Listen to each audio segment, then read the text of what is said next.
So that's why I use a 9-inch grinder instead of a 4-inch, because I'd have got for about 90 discs by now.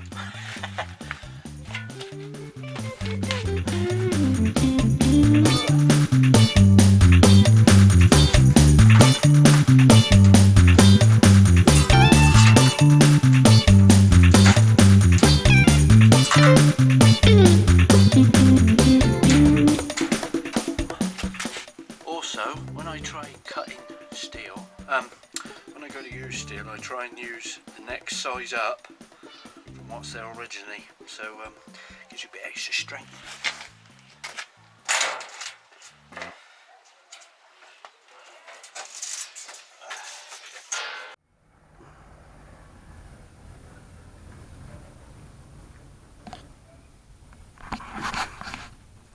Morning guys. I've been busy, as you can see. Yes, that's the side sill already cut out. What I've got to do is I've got to cut a piece in here. That's just to give me level.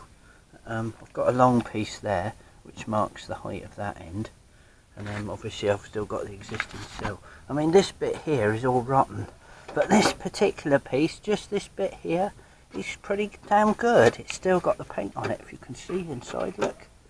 So it's still pretty good in there. It's all going to be acid treated. But I've got to cut a piece to go in there.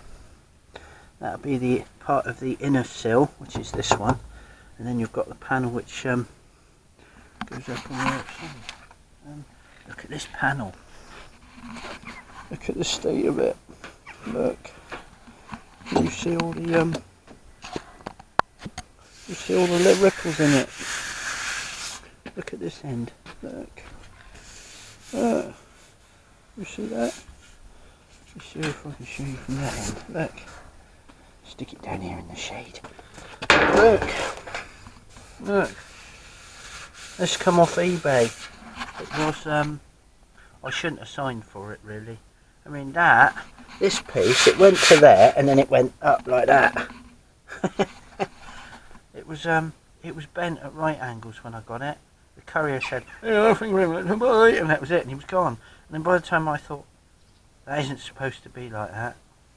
Now to try and get a nice flat panel like that, it's not going to happen, is it? I'm going to end up with ripples and undulations and all sorts. I don't think you can see that, but that is really bumpy there. You can see where it was all rippled there, look. And there. So, see, that side's alright, that's quite nice there. It's a bit flat there, it needs to have a bit of a curve in it there. It's got, well, no. So, don't know.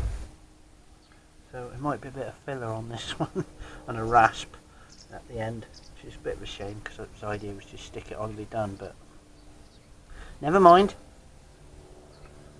Anyway, yes, so doing well. I've finished the arch, as you probably saw in the last video. I can't remember.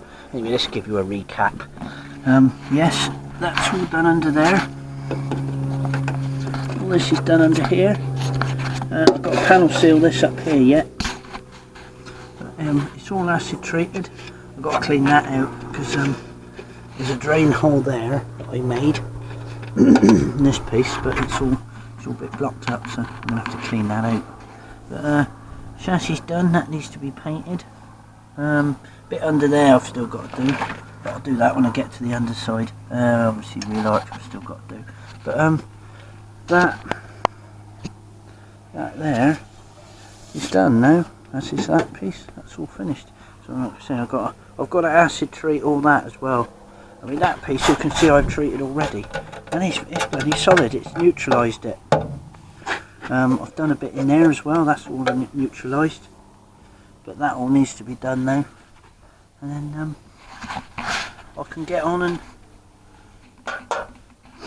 weld this panel in place. Because what I'll probably do is acid treat it and then paint it. I'll paint it right down to the very end with red oxide primer, like I have done there. Up piece. That one hasn't. I'm probably going to do. I'm going to spray that. I'm just going to blow the spray gun up in there just to put a coat of paint on that. But that's what I'm going to do in there. Just going to give it a bit extra time. So if I can get 10 years out of it, then I should be well happy. Because that's what I'm aiming for.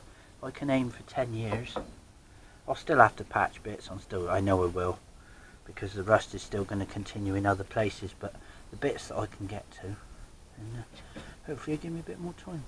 Anyway, I'm going to crack on. So yeah, let's carry on.